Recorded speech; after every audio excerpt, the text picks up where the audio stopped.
बिस्मिल्लाहिर्रहमानिर्रहीम। अस्सलाम वालेकुम मेरे प्यारे दोस्तों, उम्मीद कर रहा हूँ आप सब खैरियत होंगे। मेरा नाम है सैयद अली कासिम और आप देख रहे हैं QS विजन।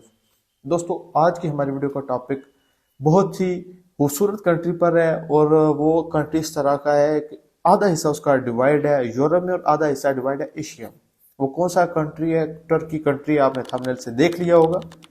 इसका वीजा प्रोसेस यानी कि student visa, business visa, visit visa process क्या है? बहुत ही इजी प्रोसेस है। वीडियो एंड तक देखिएगा। चलते हैं हम अपने टॉपिक की तरफ, आपका वक्त जाया किए बगैर। इधर से शुरू करते हैं कि हमने अप्लाई किधर करना है। अप्लाई करने का बहुत ही इजी प्रोसेस है। एनातोलिया एक ऑफिस है, पहले जेरी ऑफिस डील करता था, अब जो तुर्किश वीजाज हैं वो डील करते हैं जी एनातोलिया ऑफिस है। हर मेन सिटी में वाक़ है, जैसा कि लाहौर, इस्लामाबाद। इस तरह आप अपने नियर सर्च करेंगे, गूगल ब्राउज करेंगे, आपको वो शो कर देगा कि आपके जो नज़दीक ऑफिस वो कौन सा है। इसका इजी प्रोसेस है। आपने सुबह सुबह चले जाना है अपने डॉक्यूमेंट्स रेडी करके। आगे मैं बताता हूँ कि डॉक्यूमेंट्स कौन से रेडी करने हैं, किस तरह करने हैं, कितनी फीस है। जब एनातोलिया आप जाएंगे तो आपको जो डॉक्यूमेंट्स रिक्वायर होंगे, फाइल लेकर आपने जानी है। सारा डिटेल के साथ हम डिस्कस करते हैं। पहले मैंने कहा कि आपको बता दूं कि आपने किस ऑफिस में अपना केस सबमिट करना है। फाइल जो है प्रोसेस होगी आपकी।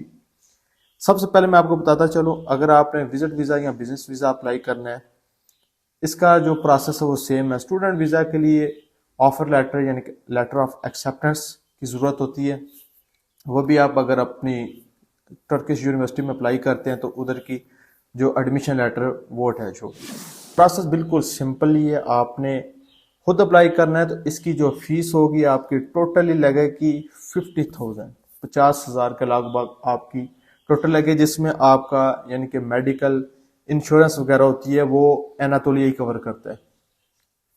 प्रोसेस आपको बताता हूँ। सबसे पहले आपने डॉक्यूमेंट्स रेडी करने हैं। डॉक्यूमेंट्स रेडी करने हैं, जो इंटरनेशनल ट्रैवल होता है उसके लिए पासपोर्ट कंपल्सरी होता है। आपको लास्ट 6 मंथ एक्सपायरी के साथ पासपोर्ट की जरूरत है। आपका पासपोर्ट होना चाहिए, वैलिड पासपोर्ट होना चाहिए। इसके बाद आ जाता है जी आपको तस्वीरें चाहिए। तस्वीरें साइज मैं स्क्रीन पर शो कर देता हूँ। ये एम्बेसी डिमांड करती है, आपने इस साइज पर वाइट बैकग्राउंड के साथ तस्वीरें ले लेनी है जी। अपने आईडी कार्ड की कॉपी, आपको जो मेन चाहिए बैंक स्टेटमेंट, लास्ट 3 मंथ की ये डिमांड करते हैं।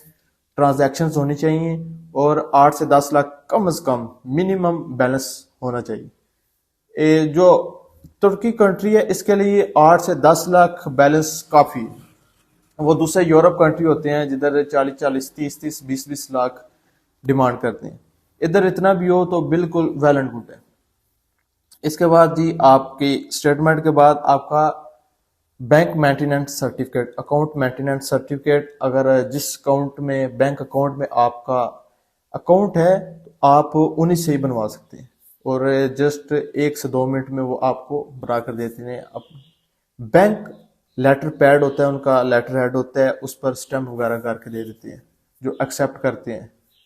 यानी कि ये नहीं A4 पेज सादा लिया और उस पर सिंपल करवा के तहरीर नहीं, बाकायदा बैंक का बना होता है, लेटर हेड बना होता है, उस पर स्टैंपिंग वगैरह उनके ब्रांच मैनेजर की होगी, तो उनका रोज का काम है, वो बना देते हैं। ये डॉक्यूमेंट्स जो मैं बता रहा हूँ, ये अगर आप देख लें, क्लियर कर लें, नोटबुक पर नोट कर लें, आप वीज़ा लेने में 100% सक्सेसफुल होंगे। प्रोसेस बहुत ही सिंपल ही है।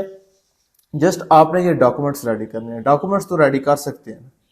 डॉक्यूमेंट्स जो मैंने बताए हैं, अकाउंट मेंटेनेंस सर्टिफिकेट हो गया। इसके बाद आपकी FRC फैमिली रजिस्ट्रेशन सर्टिफिकेट, अगर आप शादीशुदा हैं तो MRC मैरिज रजिस्ट्रेशन सर्टिफिकेट।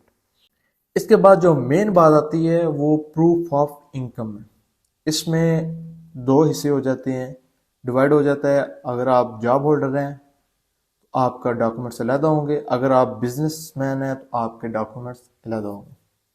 अगर आप जॉब होल्डर हैं, अगर गवर्नमेंट के एम्प्लॉय हैं तो आपको NOC उनकी तरफ से लेनी होगी और आपकी लास्ट 6 मंथ जो सैलरी स्लिप्स होंगी वो अटैच होंगी।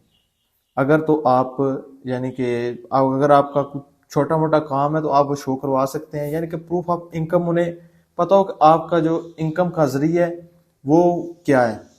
अगर आप बिजनेसमैन हैं, आप अगर फाइलर हैं, आपका NTN, tax returns, chamber of commerce, FBR के डॉक्यूमेंट्स, ये सारे अटैच होंगे। अगर आपका कोई बिजनेस है, अगर आपकी कोई प्रॉपर्टी है तो आप प्रॉपर्टी भी अपनी शो करवा सकते हैं। प्रॉपर्टी में यह है, अगर आपकी कोई गाड़ी है, ज़मीन है, रजिस्ट्री है, तो आप उसे इंग्लिश A4 पेज पर लिखवा कर जो प्रिंट होता है बाकायदा आपके पास रजिस्ट्री मौजूद होती है, उर्दू में नहीं चलती, इंग्लिश में चलेगी। इंग्लिश में ट्रांसलेट चाहे करवा लें, तो ये कंपलसरी नहीं है, ये ज़रूरी नहीं है, लेकिन ये अच्छा इंटेंशन के लिए बहुत ही एक वीज़ा जो आपकी रेशो होती है वो बढ़ जाती है अगर आपके पास कोई प्रॉपर्टी वगैरह है वो आप शो करवा दें। इसके बाद आ जाता है जी आपकी जो होटल रिजर्वेशन होती है, वो लगेगी कि आपने किधर जाना है और आपने होटल बुक करवाया हुआ है कि नहीं। ये एजेंट वगैरह कहते हैं कि हमने आपका होटल वगैरह भी बुक करवाना है, पैसे तो 5-6 लाख लगेंगे। ये बिल्कुल इजी प्रोसेस है, रिजर्वेशन वो फ्री बुक हो जाती है।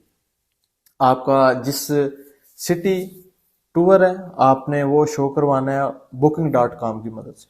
booking.com पर आपने सर्च करना है उस सिटी को, उस एरिया को, कि उस एरिया में कौन सा होटल है।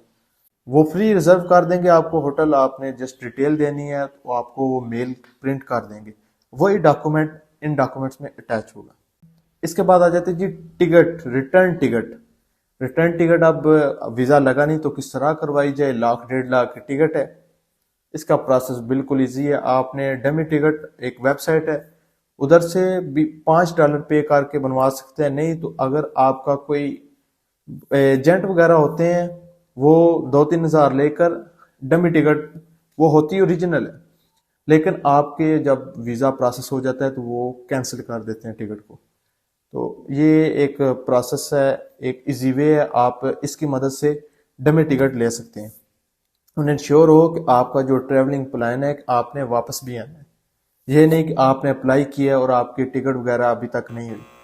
उन्हें श्योर करवाना है कि आपने जिस भी इवेंट वगैरह पर जाना है आप वो अटेंड करेंगे, इस तारीख को वापस रिटर्न आ जाएंगे। इसके बाद आ जाता है जी कवर लेटर। आपने चैट जीपीटी की मदद से अच्छा सा कवर लेटर रेडी करना है और आप उसमें शो करना है कि आप क्या करने जा रहे हैं, आपका प्लान क्या है, आपने कितनी देर रहना है, कितने दिनों बाद आपने वापस आ जाना है। अगर तो आप उधर कोई मैरिज वगैरह या बर्थडे पार्टी किसी भी इवेंट जा रहे हैं तो आप उधर से इनविटेशन मंगवा लें, उस इनविटेशन का बहुत ही अच्छा इम्पैक्ट पड़ता है, आपकी वीज़ा रेशो बढ़ जाती है अगर आप उधर से मंगवा लें इनविटेशन लेटर। अगर आप फंक्शन वगैरह अटेंड करने नहीं जा रहे तो आप विजिट करना जा रहे हैं तो आप पर्पस बता दें कि मैंने ये जगह वगैरह घूमनी है, तो मैं शौक रखता हूँ, मेरे पास ये फंडिंग वगैरह है, मैं इजीली जितने दिन का मैं बता रहा हूँ उतने दिन अच्छा ट्रैवल करके वापस आ। ये जो मैंने डॉक्यूमेंट्स बताए हैं आप डॉक्यूमेंट्स देख लें, वैसे मैं चेक लिस्ट भी ऐड कर देता हूँ, आप स्क्रीनशॉट ले लें, नोटबुक पर नोट कर लें। ये आपने मेन डॉक्यूमेंट्स रेडी कर लें। डॉक्यूमेंट्स रेडी करने के बाद मैंने आपको बताया कि आप अपने करीबी एनातोली ऑफिस सुबह सुबह चले जाएं, क्योंकि आपको टोकन जो है आपका नंबर वो जल्दी आ जाए। आपने फाइल A4 पेज पर बनानी है और उधर सबमिट करने जाना है।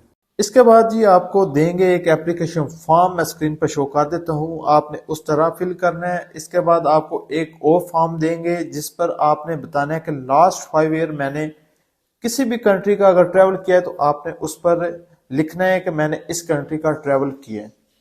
आपको फॉर्म स्क्रीन पर शो हो रहा होगा, आप वो देख सकते हैं। इसके बाद आपने जब ये सब कुछ प्रोसेस करना है, फाइल सबमिट करनी है, आपके उधर ही बायोमेट्रिक्स वगैरह होंगे, आप फाइल सबमिट करके आएंगे तो मिनिमम जो ड्यूरेशन होता है इसका 1 वीक होता है और मैक्सिमम होता है वो 5 वीक्स होते हैं। लेकिन 14-15 दिन के अंदर अंदर ही आपका प्रोसेस हो के आपको बता देते हैं कि आपका वीज़ा लगा है या नहीं लगा। आपने उधर से ही एनवेलप रिसीव करना होता है। अगर आप करवाते हैं कि मुझे कोरियर करवा दिया जाए तो उसके थोड़े से 1,000-2,000 चार्जेस ज़्यादा होते हैं, तो आपको वो कोरियर आ जाता है। Be ready process. अगर आपको समझ ना आए आप दोबारा कमेंट सेक्शन में कमेंट्स करके मुझसे कांटेक्ट कर सकते हैं, आपको ज़रूर रिप्लाई दिया जाएगा। क्योंकि बहुत सारे दोस्तों ने व्हाट्सएप पर, ईमेल पर कांटेक्ट किया और मैंने एक एक इंसान को, एक एक बंदे को भाइयों की तरह गाइड किया। ये नहीं आप कुछ कह सकते कि हम इन्हें मैसेज वगैरह करते हैं तो ये रिप्लाई नहीं करते। मैं उसी वक्त रिप्लाई करता हूँ। और आप अप्लाई करें। अगर आपको समझ ना आए तो आप मुझसे कांटेक्ट कर सकते हैं। अगर आपको वीडियो पसंद है, वीडियो को लाइक कीजिएगा, शेयर कीजिएगा, कमेंट्स कीजिएगा, मेरे चैनल को सब्सक्राइब जरूर कीजिएगा ताकि नई नई आने वाली वीडियो से आप अपडेट रहें। और आप कमेंट में ये जरूर बताएं कि अगला जो कंटेंट हो किस कंट्री पर हो, तो मैं इंशाल्लाह जरूर आपको बताऊंगा कि उस कंट्री का वीजा प्रोसेस क्या है। ये टर्की का है। बहुत सारे दोस्तों भाइयों ने कहा है कि 5-5, 6-6 लाख लग रहा है, तो आप इस पर वीडियो बनाएं। तो मैंने कहा कि वीडियो बना देता हूँ। मैंने एक दो अपने दोस्त का अप्लाई भी किया था और उन्हें वीज़ा मिला भी है। तो बी रेडी, आप अप्लाई करें। शुक्रिया।